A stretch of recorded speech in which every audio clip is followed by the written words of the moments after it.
Hello दोस्तों, स्वागत है एक बार फिर आप सभी का आपके अपने यूट्यूब चैनल पीएच क्लासेस पर, जिस पर आज के इस वीडियो लेक्चर में हम बात करेंगे जिन कक्षा 12 के विद्यार्थियों ने अपने फिजिक्स के प्रैक्टिकल से संबंधित अपने चार्ट पेपर पर परावर्ती दूरदर्शी का डायग्राम बनाया है। ठीक है, तो उनसे एग्जामिनर द्वारा वाइवा में जो मौखिक सवाल पूछे जाएंगे स्टूडेंट, आज के इस वीडियो लेक्चर में मैं उन्हीं सवालों को बताने वाला हूँ, अर्थात उनका आंसर देने वाला हूँ। और आपको ये विश्वास दिलाता हूँ स्टूडेंट कि अगर आप ये मेरा लेक्चर पूरा देखेंगे तो आपको वाइवा में 5 नंबर देने से कोई नहीं रोक पाएगा, अर्थात आपको पूरे में से पूरे नंबर मिलेंगे। लेकिन आपको ये वीडियो लेक्चर पूरा देखना पड़ेगा। ठीक है स्टूडेंट, और साथ ही साथ ये जो टॉपिक है स्टूडेंट परीक्षा के लिए भी बहुत ही इंपॉर्टेंट है, क्योंकि ये परावर्तित दूरदर्शी क्या होती है, इसकी सहायता से प्रतिबिंब कैसा बनता है, और ये कहाँ की वस्तुओं का प्रतिबिंब बनाता है, कैसा प्रतिबिंब बनाता है, ये जो क्वेश्चन है बेटा आपके बोर्ड एग्जाम में कई बार 5 नंबर में पूछा गया। तो स्टूडेंट ये प्रैक्टिकल के लिए भी जो वाइवा है उसके लिए भी इंपॉर्टेंट वीडियो है, और जो लॉन्ग क्वेश्चन के रूप में जो आपसे 5 नंबर पूछा था बोर्ड एग्जाम में उसके लिए भी बहुत इंपॉर्टेंट वीडियो है। ठीक है स्टूडेंट, तो आइए शुरू करते हैं वीडियो लेक्चर को। लेकिन वीडियो लेक्चर शुरू करने से पहले स्टूडेंट मैं आपको बताना चाहूँगा कि अगर आप मेरे चैनल पर नए हैं तो चैनल को सब्सक्राइब कर लीजिए स्टूडेंट, और चैनल आपने सब्सक्राइब कर लिया तो आपका बहुत बहुत धन्यवाद। तो और अब आपसे विशेष रिक्वेस्ट ये है कि वीडियो को लाइक कर दीजिए। ठीक है स्टूडेंट, हम आपके लिए मेहनत करते हैं तो आपका भी थोड़ा कर्तव्य है स्टूडेंट कि आप भी हमारे लिए थोड़ा कोऑपरेट करें, हमें थोड़ा सपोर्ट करें, और हमें आपसे उम्मीद है कि आप हमें सपोर्ट जरूर करेंगे। इसलिए आपसे विशेष रिक्वेस्ट ये है कि वीडियो को लाइक कर दीजिए और चैनल को सब्सक्राइब कर लीजिए। चलिए शुरू करते हैं। देखिए सबसे पहले क्या है, हम इसके डायग्राम को समझाएंगे। डायग्राम के सब भाग जो इससे संबंधित जितने भी सवाल हैं, ठीक है, वो बड़ी आसान तरीके से आपको मैं समझाने का प्रयास करता हूँ। चलिए डायग्राम को समझते हैं पहले। देखिए बेटा ये कोई ए बी है, ए बी कोई वस्तु है जो कहाँ रखी है बेटा, अनंत पर रखी। कहाँ रखी है बेटा, अनंत पर रखी है।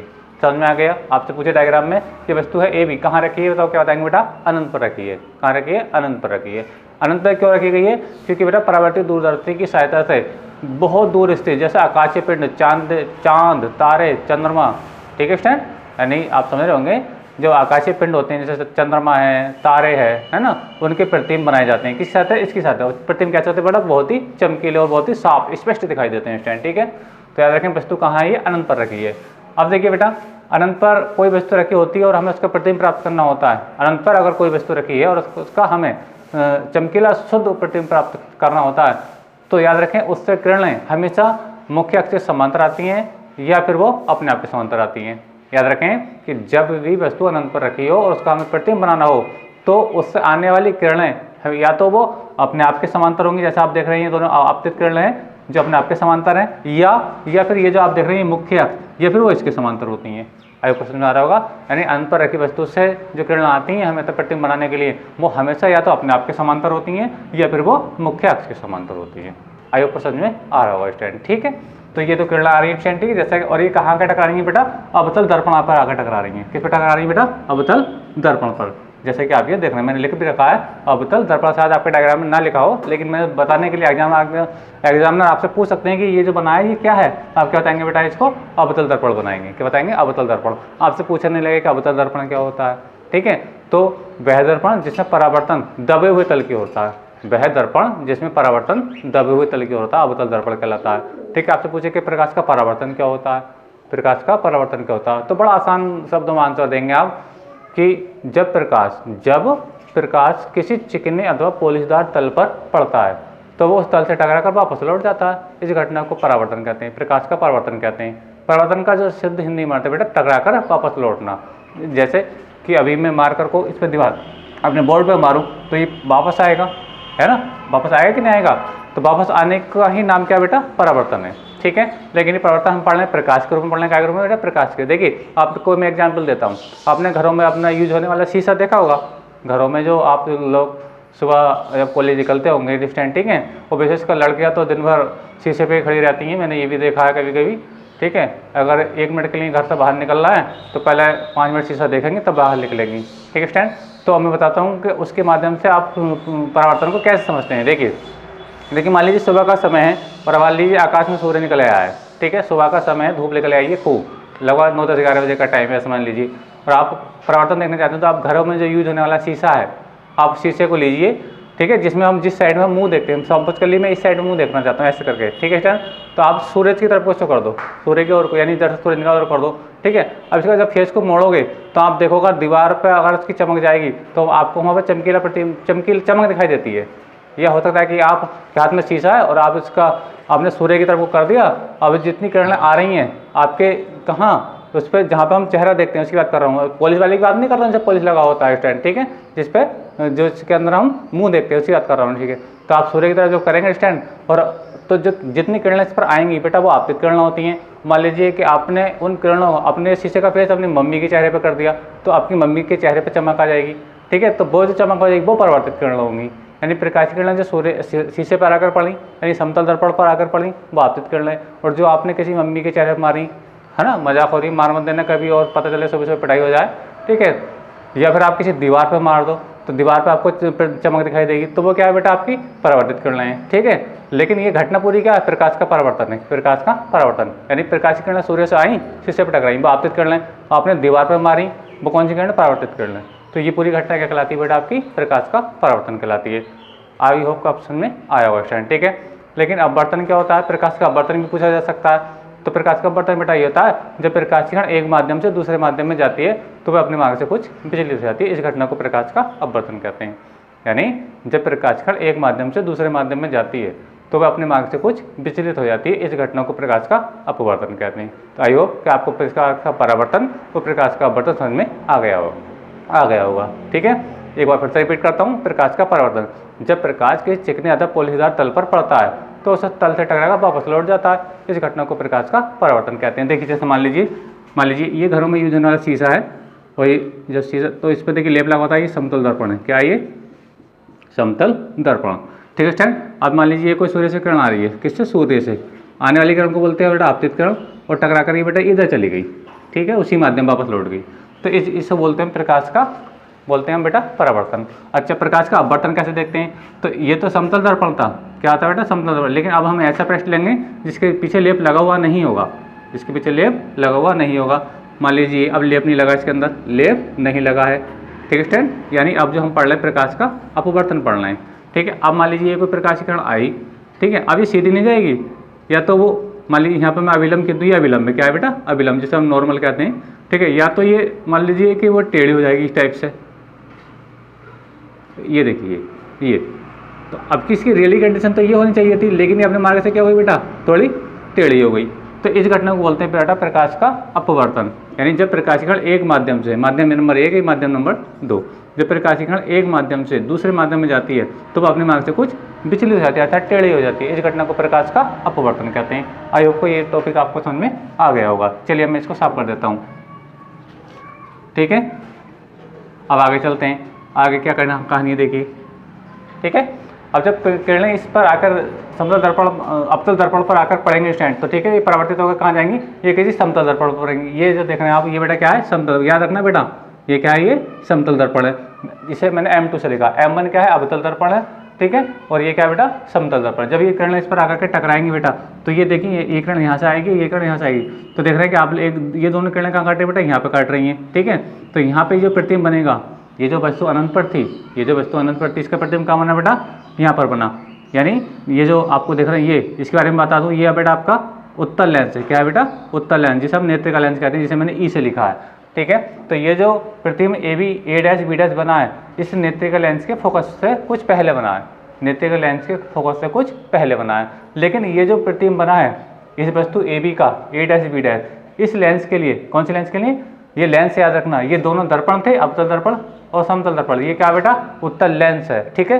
तो ये जो प्रतिबिंब A', B' इस लेंस के लिए आभासी वस्तु का कार्य करता है, आभासी वस्तु का कार्य करता है, ठीक है। ये जो प्रतिबिंब होता है, ये वाला A', B', ये वास्तविक और उल्टा प्रतिबिंब होता है, वास्तविक और उल्टा प्रतिबिंब होता है, कौन सा, A', B'। अब ये नेत्रिका लेंस, ठीक है, जो ये आप देख रहे हैं ये वाला, ठीक है, ये लेंस है जिसे हम उत्तल लेंस कह रहे हैं, ठीक है, उत्तल लेंस, ठीक है।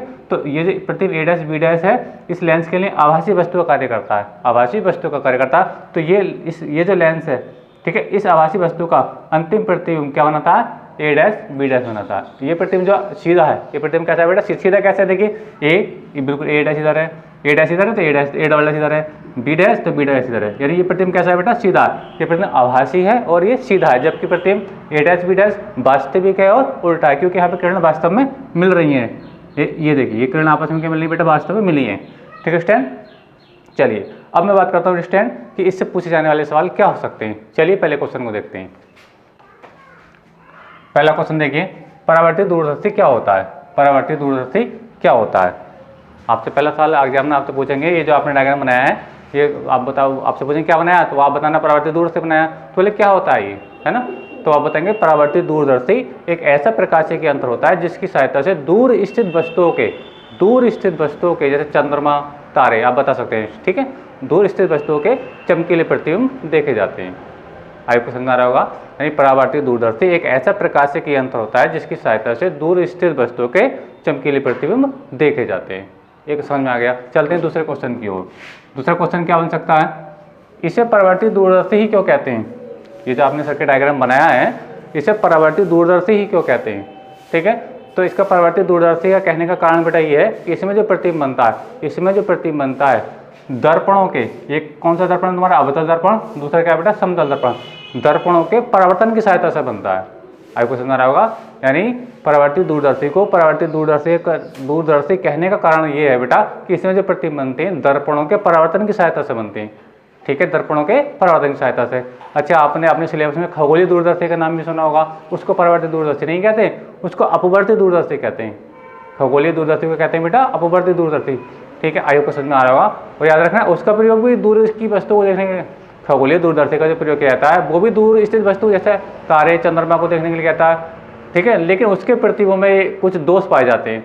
खगोलीय जो दूरदर्शी होती है स्टैंड, उसके द्वारा बनाए गए प्रतिबिंब में कुछ दोष पाए जाते हैं, जैसे वर्ण व्युत्पन्न का होना, वर्ण व्युत्पन्न, गोलीय व्युत्पन्न। अब ये वर्ण व्युत्पन्न और गोलीय व्युत्पन्न क्या होते हैं, मैं आगे आपने जब सिलेबस पढ़ाऊंगा तब बताऊंगा। ठीक है, तो याद रखें कि खगोलीय दूरदर्शी को कहते हैं बेटा अपवर्तित दूरदर्शी कहते हैं। क्या कहते हैं, अपवर्तित दूरदर्शी, खगोलीय दूरदर्शी को। ठीक है स्टैंड, क्योंकि उसमें होता क्या है कि उसमें जो प्रतिबिंब बनते हैं लेंसों के अपवर्तन की सहायता से बनते हैं, लेंसों के अपवर्तन की सहायता से बनते हैं। किसमें, खगोलीय दूरदर्शी में, इसलिए उसे क्या कहते हैं, अपवर्तित दूरदर्शी कहते हैं। लेकिन ये जो आपकी परावर्तित दूरदर्शी है, इसको परावर्तित दूरदर्शी बेटा इसलिए कहा जाता है, इसमें जो प्रतिबिंब बनते हैं दर्पणों के परिवर्तन से बनते हैं। याद रखना, दर्पणों के परिवर्तन से प्रतिबिंब बनते हैं, इसलिए इसको क्या कहा जाता है, परावर्तित दूरदर्शी कहा जाता है। आयोग को समझ में आ रहा होगा स्टूडेंट। ठीक है, अच्छा एक तीसरा नाम और सुना आपने, संयुक्त सूक्ष्मदर्शी। संयुक्त सूक्ष्मदर्शी भी एक प्रकाशीय यंत्र है। उसमें क्या होता है बेटा, उसमें बहुत सूक्ष्म वस्तुओं के बड़े प्रतिबिंब देखे जाते हैं। बहुत सूक्ष्म वस्तुओं के बड़े प्रतिबिंब देखे, यानी वो छोटी वस्तु को देखने का काम आता, ये बड़ी वस्तु को देखने का काम आता है। आयोग को समझ में आ रहा होगा। और इसके लिए बात क्या होती है, संयुक्त सूक्ष्मदर्शी में वस्तुएं क्या होती है, बहुत पास होती हैं। ठीक है, लेकिन इनकी सहायता से जो परावर्तित दूरदर्शी, इसके लिए क्या होता है, वस्तुएं बहुत दूर स्थित होती है और उनके प्रतिबिंब देखे जाते हैं। आयोग को समझ में आ रहा है। और प्रतिबिंब इनकी सहायता से जो बनने वाले होते हैं, विशेषकर इसकी सहायता से कहते हैं प्रतिबिंब बहुत साफ सुथरे और चमकीले होते हैं स्टूडेंट। ठीक है, आपको समझ में आ रहा होगा। तो आपको रीजन समझ में आ गया कि इसको परावर्तित दूरदर्शी क्यों कहते हैं। इसको परावर्तित दूरदर्शी बेटा इसलिए कहा जाता है क्योंकि इसमें जो प्रतिबिंब बनता है दर्पणों के परिवर्तन की सहायता से बनता है। आयोग को समझ में आ रहा होगा कि इसके अंदर दो जगह परिवर्तन होता है। एक जगह परिवर्तन तो ये हुआ कि किरणें आई, टकराई, इधर चली गई, और दूसरी जगह परिवर्तन नहीं हुआ, समतल दर्पण पर किरणें टकराई हुई फिर इधर आ गई। आयोग को समझ में आया होगा स्टूडेंट। ठीक है, चलिए आगे चलता हूँ। अगला सवाल क्या है, अवतल दर्पण का उपयोग क्यों करते हैं। अवतल दर्पण का उपयोग क्यों करते हैं। देखिए, अब इसमें पूछा गया कि अवतल दर्पण का प्रयोग क्यों किया गया है। तो याद रखें, अभी मैं जैसे बात कर रहा था कि खगोलीय दूरदर्शी जो प्रतिबिंब बनते हैं उनमें दो दोष पाए जाते हैं, वर्ण व्युत्पन्न और गोलीय व्युत्पन्न। लेकिन अवतल दर्पण का प्रयोग करने से वो दोनों दोष क्या हो जाते हैं बेटा, समाप्त हो जाते हैं, यानी प्रतिबिंब बिल्कुल चमकीला दिखाई देता है। ठीक है, तो अवतल दर्पण का प्रयोग करने का कारण क्या है कि अवतल दर्पण का प्रयोग इसलिए किया जाता है कि ताकि प्रतिबिंब के अंदर वर्ण व्युत्पन्न और गोलीय व्युत्पन्न का दोष ना रहे, अर्थात आपको स्पष्ट प्रतिबिंब दिखाई दे, साफ सुथरा। चलिए नेक्स्ट क्वेश्चन क्या है। नेक्स्ट क्वेश्चन है बेटा आपका, इसकी सहायता से प्रतिबिंब कहाँ बनता है।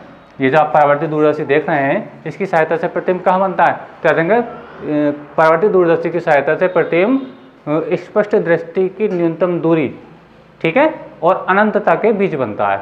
बात याद रखें, बहुत एग्जाम पूछा जाता सवाल ये कि परावर्तित दूरदर्शी द्वारा अंतिम प्रतिबिंब कहाँ बनता है। तो आप बनाएंगे परावर्तित दूरदर्शी द्वारा प्रतिबिंब स्पष्ट दृष्टि की न्यूनतम दूरी तथा अनंतता के बीच बनता है। आयोग समझ में आया होगा स्टूडेंट। ठीक है, और स्टूडेंट लाइक अगर आपको वीडियो पसंद आ रही है तो वीडियो को अभी भी लाइक कर दीजिए और आगे चलते हैं हम नेक्स्ट क्वेश्चन की ओर। आवर्धन क्षमता का सूत्र क्या होता है? ये जो परावर्तित दूरस्थ आपने बनाई है, इसकी आवर्धन क्षमता का सूत्र क्या होता है? आवर्धन क्षमता का सूत्र क्या होता है? देखिए मैं लिख दिया है। आवर्धन क्षमता को बेटा एम से लिखते हैं, इसका सूत्र है -FO/FE, -FO/FE। देखिए माइनस का मतलब होता है कि प्रतिबिंब हमेशा परावर्तित दूरस्थ प्रतिबिंब हमेशा कैसे बनता है? उल्टा बनता है। जब प्रतिबिंब उल्टा बनता है उसके लिए माइनस का चिन्ह आता है। आपको याद रखेंगे, आपसे पूछे एग्जाम ना कि परावर्तित दूरस्थ की आवर्धन क्षमता का सूत्र सुनाओ, या बताइए, तो आप बताइए कि m बराबर -FO/FE, -FO/FE। तो आप पूछे कि माइनस किस लिए आया, तो आप बताएंगे कि इसमें जो प्रतिबिंब बनता है बेटा सर कि हमेशा छोटा बनता है, बस हमेशा उल्टा प्रतिबिंब बनता है। जब उल्टा प्रतिबिंब बनता है उसी का चिन्ह आता है बेटा माइनस का चिन्ह आता है स्टूडेंट। ठीक है, चलिए आप पूछे कि FO क्या है और FE क्या है। तो देखिए FO की बात करता हूँ, तो FO आप देख रहे हैं इसके अंदर बड़े द्वारक वाला, यानी बड़े द्वारक वाला जो अवतल दर्पण लगा है, ये इसको बोलते हैं अभिदृश्यक दर्पण। अभिदृश्यक दर्पण यानी इसकी फोकस दूरी FO क्या है? ये जो आप दर्पण देख रहे हैं अवतल दर्पण, इसकी फोकस दूरी है FO। FO क्या है? अवतल दर्पण की फोकस दूरी है। और FE क्या है? ये जो आप नेत्रिका लेंस देख रहे हैं, नेत्रिका लेंस ये वाला, ठीक है, जिससे उत्तल लेंस दिख रहा है आपको, ठीक है। तो ये क्या है? इसकी फोकस दूरी है। तो याद रखें FO क्या है? अभिदृश्यक अवतल दर्पण की फोकस दूरी है। और FE क्या है? नेत्रिका लेंस, नेत्रिका लेंस की फोकस दूरी है। याद रखें FO क्या है? अवतल दर्पण की फोकस दूरी, जिसे हम अभिदृश्यक दर्पण भी कह सकते हैं, अभिदृश्यक अवतल दर्पण की फोकस दूरी। और FE है इस नेत्रिका लेंस की फोकस दूरी। ठीक है स्टूडेंट, चलिए आगे चलते हैं। आपसे पूछने लगे कि आवर्धन क्षमता क्या होती है? आवर्धन क्षमता क्या होती है? आवर्धन क्षमता को बताएंगे। तो देखिए अंतिम प्रतिबिंब द्वारा आंख पर बनाए गए दर्शन कोण, याद रखें अंतिम प्रतिबिंब द्वारा आंख पर बनाए गए दर्शन कोण तथा वस्तु द्वारा आंख पर बनाए गए दर्शन कोण का अनुपात क्या कहलाता है बेटा? आवर्धन क्षमता कहलाता है, अर्थात प्रकाशीय के अंदर की आवर्धन क्षमता कहलाता है। रिपीट कर रहा हूँ अपनी बात को, समझें कि अंतिम प्रतिबिंब द्वारा आंख पर बनाए गए दर्शन कोण तथा वस्तु द्वारा आंख पर बनाए गए दर्शन कोण के अनुपात को उस प्रकाशीय के अंदर की आवर्धन क्षमता कहते हैं स्टूडेंट, जिसे एम से प्रदर्शित करते हैं। आयोग को समझ में आया होगा। चलते हैं आगे, पहला सवाल क्या हो सकता है? अब देखिए कुछ अलग से है, क्योंकि ये जो डायग्राम आपने बनाया है बेटा, ये डायग्राम आपने बनाया है तो कौन सी यूनिट से बनाया? लाइट से बनाया है, यानी किरण प्रकाश की, रे ऑप्टिक्स। आयोग को समझ में आ रहा होगा स्टूडेंट, ठीक है। तो आपसे पूछ सकता है कि प्रकाश क्या होता है, जो मैंने क्वेश्चन लिखा है कि प्रकाश क्या होता है।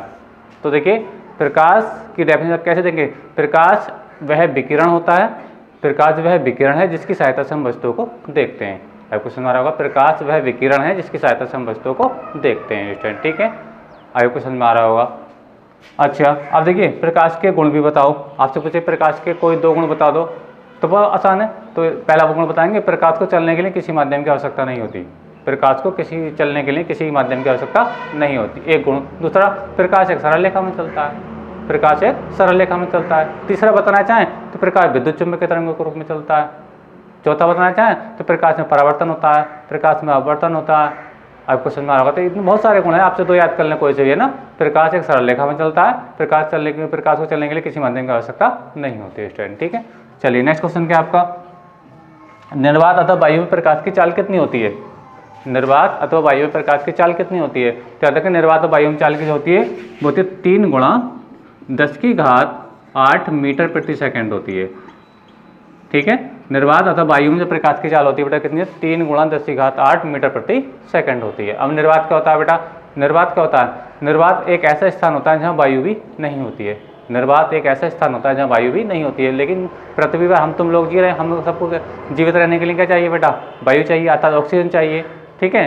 तो याद रखें कि निर्वात में जीवन संभव नहीं है, निर्वात में जीवन संभव नहीं है। और निर्वात है कहाँ रियल में? तो बेटा निर्वात क्या है? अंतरिक्ष में है। कहाँ बेटा? अंतरिक्ष में। आपसे पूछे कि निर्वात है कहाँ बेटा? तो निर्वात कहाँ है? अंतरिक्ष में। अंतरिक्ष में जीवन बेटा संभव नहीं है। आपसे पूछे कि आकाश का रंग वास्तव में कैसा है? वास्तव में आकाश का रंग कैसा होता है? तो वास्तव में आकाश का रंग क्या होता है बेटा? काला होता है। कैसा होता है बेटा? काला।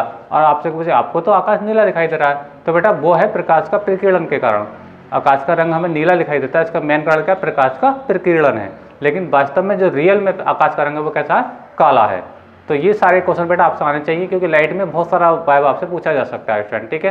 याद रखें आकाश का रंग वास्तव में कैसा होता है? काला होता है, ठीक है। और हमें नीले किस लिए देता है? प्रकाश के प्रकीर्णन के कारण दिखाई देता है। आइए क्वेश्चन में आया होगा। चलिए आगे चलते हैं। आगे हैं मानव नेत्र में प्रतिबिंब कहाँ बनता है? मानव नेत्र में प्रतिबिंब कहाँ बनता है? तो याद रखें मानव नेत्र जो प्रतिबिंब बनता है बेटा हमेशा रेटिना पर बनता है। मानव नेत्र प्रतिबिंब कहाँ बनता है? तो मानव नेत्र प्रतिबिंब हमेशा रेटिना पर बनता है। कहाँ बनता है बेटा? रेटिना पर। अगर प्रतिबिंब रेटिना से आगे बनेगा तो भी आंख में कोई खराबी है, मतलब कोई ना कोई दोष है, और प्रतिबिंब रेटिना के पीछे बनेगा तो भी आंख में कोई ना कोई खराबी अर्थात ये दोष है। और लेकिन स्वस्थ आंख है जिसके अंदर कोई दोष नहीं है, ना निकट दृष्टि दोष है ना दूर दृष्टि दोष है, तो प्रतिबिंब कहाँ बनेगा? सदा रेटिना पर बनेगा। कहाँ बनेगा? रेटिना पर बनेगा। ठीक है। अगर प्रतिबिंब रेटिना से आगे बन जाता है स्टैंड तो आंख में निकट दृष्टि दोष होता है, और ऐसे व्यक्ति को क्या होता है कि निकट की वस्तुएं साफ दिखाई देती हैं, दूर की वस्तुएं साफ दिखाई नहीं देती हैं। अगर प्रतिबिंब रेटिना के पीछे बनता है तो उस बंदे की आंख में या उस मनुष्य की आंख में दूर दृष्टि दोष होता है। ठीक है। और ऐसे व्यक्ति को हमेशा दूर की वस्तुएं साफ दिखाई देती हैं और पास की वस्तुएं साफ दिखाई नहीं देती हैं। निकट दृष्टि दोष के निवारण के लिए, इलाज के लिए हम उचित फोकस दूरी का अवतल लेंस लगाते हैं। यानी निकट दृष्टि दोष से पीड़ित व्यक्ति अगर कोई है, अगर किसी व्यक्ति की आंख में निकट दृष्टि दोष है तो उसका जो हमें इलाज करना होगा, जो डॉक्टर लगाएगा, तो उचित फोकस दूरी का अवतल लेंस लगाता है। ठीक है। और अगर किसी व्यक्ति की आंख में दूर दृष्टि दोष है तो उसका निवारण करते हैं हम उचित फोकस दूरी वाले उत्तल लेंस की सहायता से। याद रखें, निकट दृष्टि दोष कैसे दूर होता है? अवतल लेंस की सहायता से, और दूर दृष्टि दोष होता है उत्तल लेंस की सहायता से दूर। ठीक है स्टूडेंट, ये थोड़ी और जानकारी जो मैं आपको दे रहा हूँ साइड से। और अगला क्वेश्चन क्या बन सकता है? अगला क्वेश्चन है, स्वस्थ आंख के लिए स्पष्ट दृष्टि की न्यूनतम दूरी कितनी होती है? अगर किसी व्यक्ति की आंख में कोई दोष नहीं है, ना दूर दृष्टि दोष है ना निकट दृष्टि दोष है, तो उसके लिए स्पष्ट दृष्टि की न्यूनतम दूरी कितनी होती है? स्पष्ट दृष्टि की न्यूनतम दूरी बेटा वो दूरी होती है जहां आंख बिल्कुल बिना किसी झिझक के, यानी बिल्कुल नॉर्मल कंडीशन पे, जो अपनी सिलियरी मांसपेशियां होती हैं, उनको बिल्कुल भी तकलीफ ना हो, यानी वो बिल्कुल भी शुक्ल महसूस ना करें, यानी वो आराम से किसी वस्तु को पढ़ सके। ठीक है स्टैंड, तो उसको बोलते हैं हम स्पष्ट दृष्टि की न्यूनतम दूरी। उसका मान कितना होता है बेटा? 25 सेंटीमीटर होता है। यानी हमसे पूछा गया स्वस्थ आंख के लिए स्पष्ट दृष्टि की न्यूनतम दूरी कितनी होती है, तो आप बताएंगे बेटा 25 सेंटीमीटर। कितना बताएंगे? 25 सेंटीमीटर स्पष्ट दृष्टि की न्यूनतम दूरी 25 सेंटीमीटर होती है। ठीक है स्टैंड। अच्छा, आपसे पूछा जाए लास्ट में क्वेश्चन और है, सूर्य के प्रकाश में कितने रंग होते हैं? सूर्य के प्रकाश में कितने रंग होते हैं बेटा? मेनली जो न्यूटन ने सूर्य के प्रकाश का स्पेक्ट्रम प्राप्त किया था, उन्होंने 7 रंग बताए थे। कितने रंग बताए बेटा? 7 रंग। जैसे आपने हाई स्कूल में विबग्योर नाम से पढ़ा होगा, जो आपका टॉपिक अपने इंटर में भी है, प्रकाश का वर्ण विक्षेपण। आप प्रिज्म पर किसी श्वेत प्रकाश को डालते हैं तो उसमें देखते हैं कि 7 रंग हमें प्राप्त होते हैं, जैसे हम विबग्योर के नाम से याद भी करते हैं स्टूडेंट। ठीक है, 7 रंग होते हैं। लेकिन याद रखना, फिर उसके बाद में सूर्य के प्रकाश का पुनः स्पेक्ट्रम प्राप्त किया गया।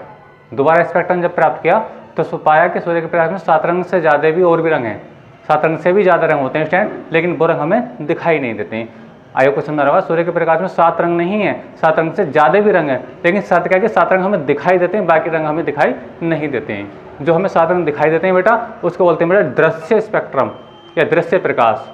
और जो हमें प्रकाश दिखाई नहीं देता बेटा, उसको बोलते हैं अदृश्य स्पेक्ट्रम या अदृश्य प्रकाश। आयोग को समझ में आ रहा होगा स्टैंड। और वीडियो आपको समझ में आ रही स्टैंड, लग रहा है कि मैं आपके लिए मेहनत कर रहा हूँ, तो वीडियो को अभी लाइक कर दीजिए और कमेंट कर लीजिए स्टैंड। ठीक है, तो ये वो सवाल थे स्टैंड जो आपसे बायो में परावर्तित दूरदर्शी संबंधित पूछे जाएंगे स्टैंड। अगर वीडियो आपको कम समझ में आ रहा है तो वीडियो को दोबारा रिपीट करके देखिए, और दोबारा समझ में आया तो दोबारा रिपीट करके देख लीजिए। और फिर भी अगर आपको ऐसा लग रहा है तो मेरे वीडियो को पॉज कर करके अपनी नोट्स में लिख लीजिए, ताकि बायो आपका 1 नंबर में हो। इस बात को कोई नहीं रख सकता, आपको 5 में से 5 नंबर दिलाना मेरी गारंटी है। तो आज के वीडियो लेक्चर में बस इतना ही। थैंक यू, धन्यवाद, बेस्ट ऑफ लक।